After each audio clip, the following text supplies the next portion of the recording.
வணக்கம். இன்னைக்கு நான் ஒரு இன்ட்ரெஸ்டிங்கான விஷயத்தை பற்றி தாங்க சொல்ல போகிறேன். கிட்டத்தட்ட பார்த்தீங்கன்னா 1980லையும் சரி 90லையும் சரி இவர் தான் ரொம்ப பீக்கில் இருந்தார்.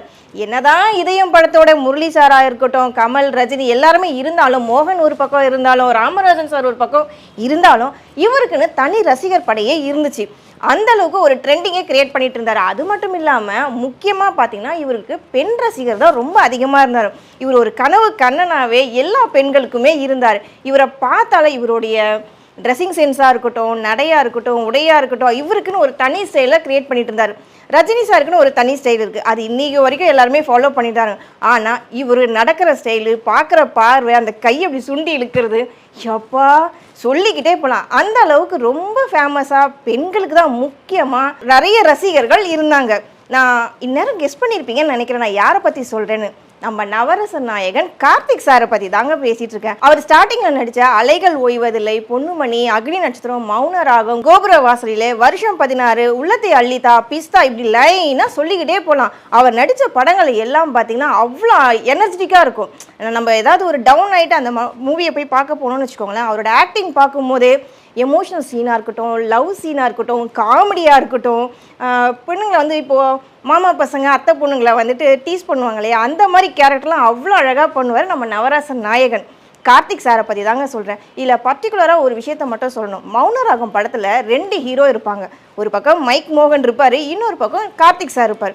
ஆனால் இன்றைக்கி வரைக்கும் மக்கள் மனசில் ஒரு பேசும் பொருளாக இருக்க அந்த கேரக்டர் என்ன, மிஸ்டர் சந்திரமௌலி. அவர் எவ்வளோ அழகாக கூப்பிடுவார்ல, ரேவதியை விரட்டி விரட்டி போயிட்டு லவ் பண்ணுவார். ஒரு சீனில் பார்த்திங்கன்னா போலீஸ் அவங்கள அடிப்பாங்க. அந்த சீன் நம்மளாம் பார்த்துருப்போம், எல்லாருக்கும் மைண்டில் இருக்கும் தானே. அந்த இடத்துல அடிபட்டு ரொம்ப ஒரு மாதிரி தள்ளாடி நிற்பார். ஆனால் ரேவதியை பார்த்தோன்னு இப்படி கண்ணடிப்பார். எல்லாருக்குமே பிடிக்கும் தானே அந்த சீனு. ஸோ இப்போலாம் நிறைய விஷயங்கள் நம்ம சொல்லிக்கிட்டே போகலாங்க எல்லா படத்துலையுமே. ஃபார் எக்ஸாம்பிள் அக்னி நட்சத்திரம் படம் எடுத்துக்கோங்க. ஒரு பக்கம் பிரபு சார் இருப்பார், இன்னொரு பக்கம் இவர் இருப்பார். 2 பேருக்குமே ஈக்குவலான ரசிகர்கள் இருப்பாங்க. இப்படி நிறைய அவரை பற்றி சொல்லிக்கிட்டே போகலாங்க. அந்த அளவுக்கு ரொம்ப ஃபேமஸான நவரச நாயகன் கார்த்திக் சார் தான். அவர் நடித்த படங்கள் எல்லாம் பார்த்தீங்கன்னா 100 நாட்களுக்கு மேலே தாங்க ஓடிக்க ஒரு வெற்றி படமாக தான் அவர் கொடுத்துருக்காரு. அவரை வச்சு டைரக்ட் பண்ணுற டேரக்டராக இருந்தாலும் சரி, ப்ரொடியூசராக இருந்தாலும் லாபம் இல்லாமல் போனதே கிடையாது. அவருடைய கால் ஷீட்டுக்காக ப்ரொடியூசர்ஸ் ஒரு பக்கம், டேரக்டர்ஸ் ஒரு பக்கம், அவங்க வீட்லேயே தவம் வைப்பாங்களாம். அந்த அளவுக்கு ரொம்ப பிஸியான பர்சனாக இருந்தார் கார்த்திக் சார். இன்னொரு விஷயம் பார்த்திங்கன்னா அவர் மேலே சில குற்றச்சாட்டுகள்லாம் இருந்தது. என்னென்னா லேட்டாக தான் வருவார், கால் ஷீட் கொடுக்குற மாதிரி அந்த டைமிங்க்கு வரமாட்டார், லேட்டாக வருவார், லேட்டாக போவார், அது மாதிரி சில விஷயங்கள்லாம் நிறைய கான்ட்ரவர்சியாக போயிட்டே இருந்தது.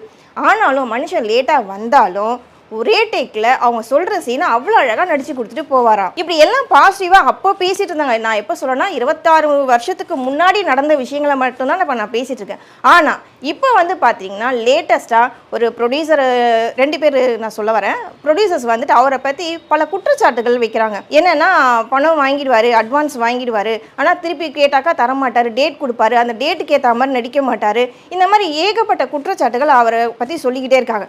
இதில் நான் என்ன சொல்ல வரேன்னா, அப்போ அவர் அந்த மாதிரி பண்ணார் இல்லையா, அந்த டைமே நீங்கள் அவர்கிட்ட போய் பேசியிருக்கலாம், சொல்லியிருக்கலாம், ஏன் சார் இப்படி பண்ணுறீங்க, நீங்கள் இந்த மாதிரி பண்ணிங்கன்னா நாங்கள் உங்களை கேன்சல் பண்ணிட்டு நாங்கள் வேறு ஹீரோ போட்டுக்கோன்னு அப்பயும் அவங்க சொல்லியிருக்கலாம் இல்லையா. அப்போல்லாம் விட்டுட்டு இப்போ அவரை, அதுவும் இப்போ வயசான காலத்தில் சில கொஞ்சம் உடம்பு முடியாத நிலையில் இருக்கார், இப்போ போய் அவரை தவறாக பேசுனா அவரோட மனநிலை எப்படி இருக்கும்னு யாராவது யோசிச்சு பார்க்குறாங்களா? இப்போ அவருக்கு கொஞ்சம் வயசானாலும் இப்போவுமே பார்த்தீங்கன்னா மக்கள் இப்போ நம்ம ரீசெண்டாக இப்போ அவரோட படங்கள்லாம் எடுத்து பார்த்தோன்னு வச்சுக்கோங்களேன், அதே ரசிகர் தான் இன்னமும் இருக்காங்க.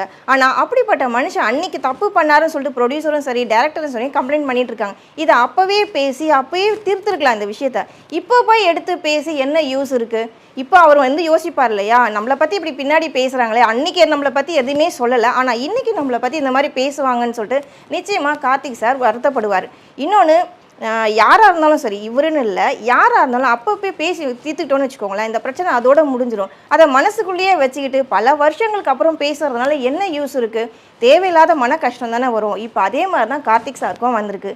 என்னதான் இருந்தாலும் இப்போ இருக்க 2K கிட்ஸில் இப்போ இருக்க ஆக்டர்ஸ், ஹீரோஸ்லாம் இருந்தாலுமே அவரை போல் யாருமே வரமாட்டாங்க. நடிப்புனா அவர் தான், ஸ்டைலுன்னா அவர் தான். ஸ்டைல்னா நம்ம எல்லாருமே சூப்பர் ஸ்டாரை தான் நினைப்போம். ஆனால் இவருக்குன்னு ஒரு தனி ஸ்டைல் இருக்குது, இவருக்குன்னு பெண் ரசிகர்கள் தனியாக இருக்காங்க. அதே மாதிரி தான் இப்போ வரக்கூடிய படங்களில் கம்பேர் பண்ணும்போது அவர் நடித்த படங்களை பார்க்கும்போது நிறைய டிஃப்ரென்ஸ் இருக்குது. நிறைய டிஃப்ரென்ஸ் இருக்குது. ஸோ எல்லாருமே பார்த்தீங்கன்னா கார்த்திக் சாரோட படத்தை எடுத்து பாருங்கள், அவர் எப்படி நடிச்சிருப்பார், அவரோட ஆக்டிங்லாம் எப்படி இருக்கணும், இப்போ வரக்கூடிய ஹீரோஸ்க்கு நாங்கள் ஒரு அட்வைஸ் மாதிரி வைக்கிறோங்க. எப்பவுமே கர்மான்றது உண்மை தாங்க. நம்ம எப்பயோ பண்ண விஷயங்கள் பாவங்கள்லாம் வந்துட்டு கர்மா ரிவெஞ்ச் எடுக்கும்னு சொல்லுவாங்க. அதே மாதிரி தான் அப்போது அவர் எந்த மனநிலையில் அந்த மாதிரி பண்ணார், ப்ரொடியூசர்ஸ்கிட்டையும் டேரக்டர்ஸ்கிட்டையும் எந்த மனநிலையில் அவர் பண்ணாருன்னு தெரியல. அது இப்போ அவரை ரிவெஞ்ச் எடுக்கிற மாதிரி இப்போ போய் அவரை பற்றி ட்ரோல் பண்ணி பேசிகிட்டு இருக்காங்க. என்னதான் இருந்தாலும் நவரச நாயகன் கார்த்திக் சார் தான். அப்பவும் சரி, இப்பவும் சரி, எப்பவும் சரி, நவரச நாயகன் கார்த்திக் சார் மட்டும்தான்.